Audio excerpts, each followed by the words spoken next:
Cullen, to get us started, give me two truths and a lie, please. All right. Well, my first one is I've been with my wife for 25 years Huh? and we're not legally married. Number two is I've got 10 brothers and sisters. And number three is I'm the captain of an online virtual bike racing team. Okay, Cullen, these are excellent. Captive and online virtual bike racing team. That sounds like both a very California thing and a non-very California thing to do. I'm pretty sure you've got 10 brothers and sisters because I read your website. 25 years without being legally married. My wife and I went for about 10. We got married in Mexico, and it took us about 10 years to get married here in the States. So these are excellent. I'm going to say that it's been 20 years or something like that. So the first one is the lie, 25 years of not being married. Nope. Ah! Close though. Okay. You broke it down. You broke it down really nicely. You were really close to getting it through that. Okay. So tell me about the marriage. Um, Gosh, met her in college. We were studying finance together, and it's funny growing up on the East Coast. I just for maybe I watched too much Price is Right or something, but I always wanted to marry a California girl, and I met this tall blonde from California who was way smarter than me. And the instant I met her, I was like, I'm gonna annoy this girl until I convince her that that I'm good enough. I guess although we're not married yet, so I guess I haven't fully convinced her yet, maybe. Yeah. So Sounds that, like she might be there's holding a out there's an still. angle there, but no, it's weird, we have such a good relationship. We've always had such a good relationship that I think the two of us never felt like we had to get married because we never felt, and I guess this is a very California mentality that we never felt like we needed the legal system to validate how we felt for each other. So we just, at this point, with kids and complex, finances and stuff like that, I guess we're just so intertwined that, maybe we feel like we don't even have to do it at this point, but who knows? Maybe we'll throw a big party and, one day invite everybody. Who knows? It's an awesome reason for a party. Did you have 10 brothers and sisters? I have 8 brothers and sisters. So sorry, that was a little bit of No, that's a trick, but numbers are important. I'm gonna have to go read your website. You might be a typo on your website, Cullen. Just no, you kidding. were close. You may have read 10 family members. Maybe that was it. Maybe it was a family of 10. So got it. And you are the captain of a virtual bike team, I am embarrassingly the captain of an online bike racing team. like Peloton or just whatever. It's an app called Zwift, and we meet all these other people, and we do these short, sort of 20 to 30 minute, and they're real races. I mean, and it's aggressive, and you know, we're kind of in, I don't want to say like a semi-pro rank, but I don't know, it would be like a high amateur rank, I guess, is what our team is ranked as. And so it's aggressive, it's pretty intense, and it's a cool way to, I don't like riding on the road, and I don't like, getting into a leotard to go, ride around with other 40-year-old fat guys in leotards. So I prefer to put my leotard on and then, embarrassingly ride in private where nobody can see me and I can still get some exercise. Well, I think that's awesome. So, well, you got me, Colin. I hope you feel good about yourself. What is Sorry, George. what, I knew it was kind of a tricky one, so I should have no, made the success, I should have made the number more ridiculous so you could have pinpointed it better. success. All right, man. What is top of mind for you right now? Gosh, I mean, the book I've just published, Your Perfect Portfolio, is coming out in January, and so that's kind of the thing. I was telling George before we started recording here that I'm getting the very first physical copies today. So I'm actually really stoked to hold the book and see what it feels like. It came out to be 384 pages, which kind of shocked me actually, because that's a big book. But it's got a lot of pictures in it. So, but no, it's a cool book. It was fun to write. I wrote one 10 years ago called Pragmatic Capitalism, which is a very sort of wonky, like macroeconomics oriented book. And it's dense, probably great like nighttime reading if you're trying to fall asleep and stuff like that. Whereas this one is a lot more fun. And the goal of it is very simple. It's that, I work as a financial advisor full time, and I've always struggled with building portfolios for people because what you run into when you're managing money for people is that you as a financial advisor, you want to put together a model and then you have to coordinate that with the behavioral biases and the comfort level of someone you're working with. And it's sometimes hard to blend those two worlds because if you run into a market environment that where things get tricky, the client's uncomfortable, you find out that, hey, the portfolio I built for them actually is something they're not that comfortable with.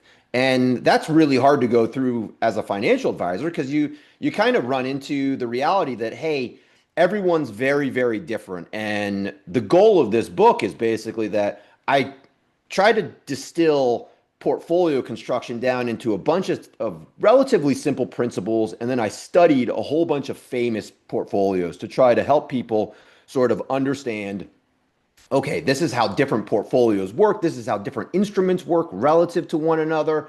And this is potentially a way to help people hopefully find a portfolio that works for them. Because that's kind of the big message of the book is that we're trying to help people find your perfect portfolio. Not and the main message is that there is no perfect portfolio. And I think that's oftentimes what people are in search of. They think there's some sort of holy grail or something. And really the general message is you've got to find something that works for you. You've got to find a portfolio you can stick with that's customized to you that you're going to remain loyal to. So, the one of the running kind of themes in the book is finding a spouse. I alluded a lot to that you got to find a spouse that works for you because that's, when you find someone who works with you and for you, you can then remain more loyal to them and make something together that works in the long run. And portfolio construction is really not that different. You've got to find what works for you, not just buying and, kind of adopting things that work for other people. So congratulations. It's going to be an exciting thing to get that in book in your hands for sure. Do you think that you could have written this book when you started? Well, obviously you couldn't have because when you're a brand new advisor. But I guess my question is, you've been an advisor for decades now and you've learned so much and your preferences and your approach and how you view money and investing has probably changed. Yeah. Um, is it a sign of maturity for you? Is it just a different interest? It is. I don't think I could have even come close to writing something. It's a very comprehensive book. So that's part of why it's as long as it is, because I try to cover a huge amount of ground, a huge amount of different strategies inside of it. And I mean, 25 years ago, I just didn't have the knowledge, but also, like you said, I didn't have the maturity. I probably, when I first came into the business, I probably would have said that there is a holy grail. There is one sort of like perfect portfolio that people can find, and then, if you buy that portfolio, the majority of people will do fine with it. And, I've totally flipped my mentality on that now I think that portfolio construction is something that's super personal. It has to be highly customized, and there is no broad, perfect portfolio. So, and I think that's a sign of, I hope, maturity. But I think a lot of it is that it's a symbol of open-mindedness too, that I've become much more open-minded as I've learned more. Because one of the big lessons I think I've learned in finance is that you you never will understand all of the answers to all of this stuff. And you have to sort of embrace that there are parts of your portfolio that are going to be mistakes and there's going to be imperfections in it. And there is no perfect portfolio out there. And when you embrace that and you understand it, you, I think, end up actually building a better portfolio because you do end up realizing that perfect really is the enemy of the good. And that when you can find the portfolio that's just good enough for you, you stop tinkering and making a lot of the investment mistakes that trip people up so often and really cause a lot of portfolio failures. Perfect. Don't let perfect be the enemy of the good is one of my favorite sayings for sure. So I understand what you're talking about. And I believe that you grew up in like a wirehouse environment, and I imagine it's not possible to do something that's highly personalized and customized and tailored to an individual. It's more A, B, or C kind of a deal. Yeah. Are you excited with what new technology is bringing and making available?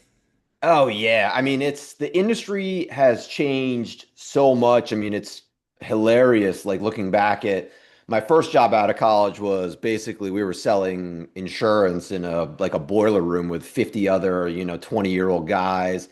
We're hammering the white pages all day. So for kids who don't know, the white pages was a big book of names with phone numbers in it. And we would have to actually like go through page by page. You'd look up Cullen, last name Roche, find the number, dial, and we would sit there and dial for hours all day long. That's all we did was sit there with the white pages and horrific working environment. Fun, I guess, because you're just with a bunch of other, young guys basically. But then I moved to the wire. I moved to Merrill Lynch, worked there for I was only there for like 2 years, but still it was better, but still those were kind of still like the dark days of like the wirehouse business where we were selling based on commissions. You're selling the firm's products. And like I remember this was back in the days when ETFs were kind of just like a new thing. And, so there were these low cost ETFs being issued by iShares, I remember. And I'm studying them because I'm up to date with like the new technologies and stuff. And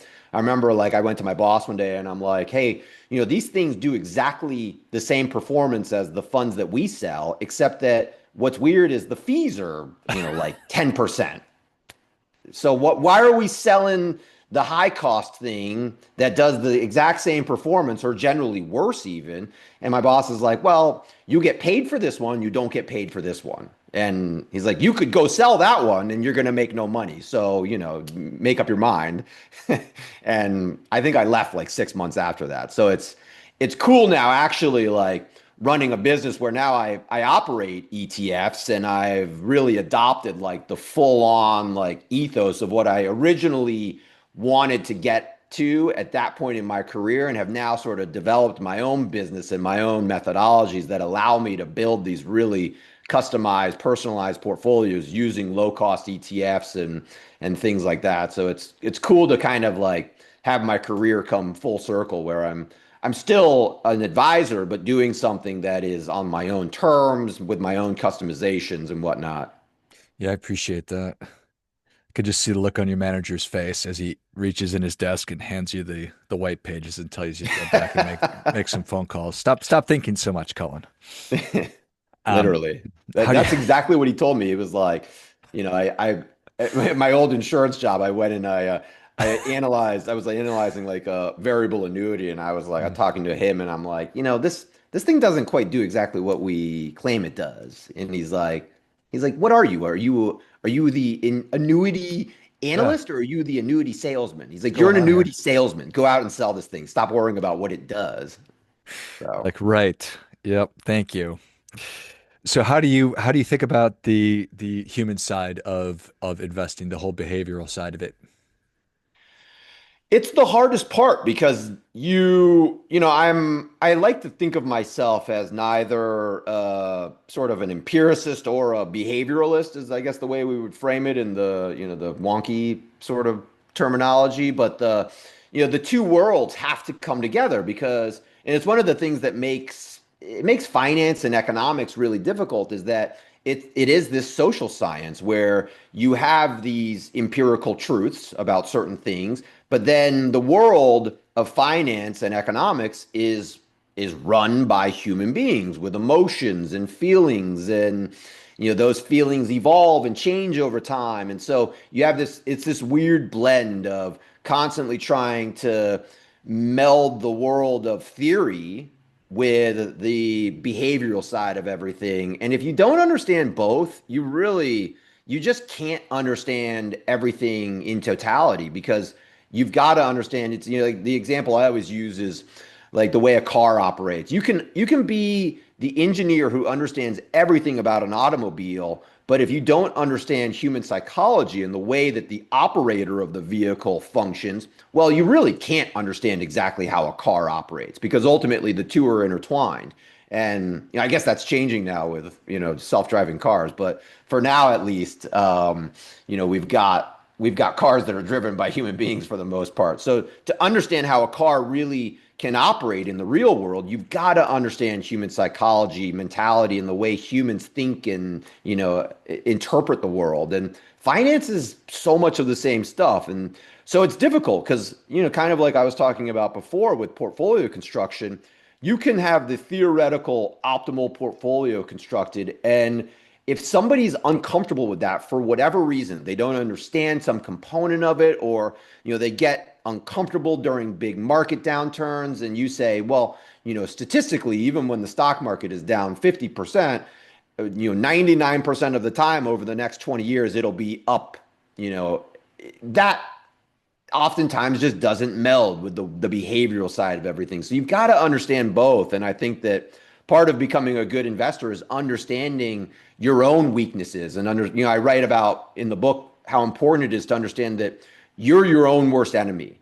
And in order to understand how to manage your own portfolio, you've got to have a really good understanding of yourself and be comfortable with, okay, what am I capable of doing with a certain portfolio to make sure that it's sustainable. I love it. Well, Cullen, you've already given us a lot, but we're ready for that difference-making tip. What do you have for us? God, the thing that I am thinking about so much these days, because it's just, I know that it's, it feels in a lot of ways that the world is so expensive and getting harder to navigate. Something that I encounter a lot is the this world where everything's more expensive.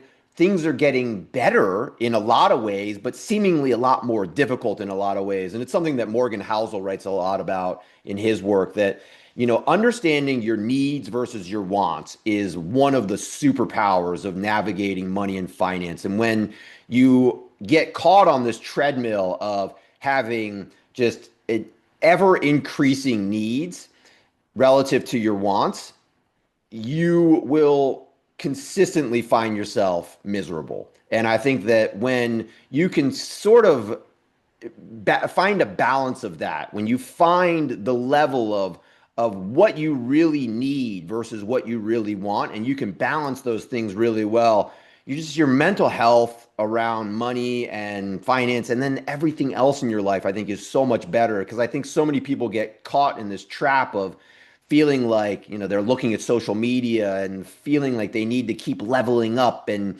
the funny thing about leveling up is when you level up, you realize there's a lot more levels up, and you feel like you need to keep leveling up. And the more and more you keep trying to level up, the more you kind of find yourself in this rat race of feeling unhappy. And so I know it's easier said than done. But man, when you can find out that point where you just are, kind of feel like you have enough, that's the point where you feel like you really can then get off that treadmill and stop feeling like you're running in this rat race that will make you miserable if you keep running on it. Well, I think that is great stuff. That definitely gets a come on.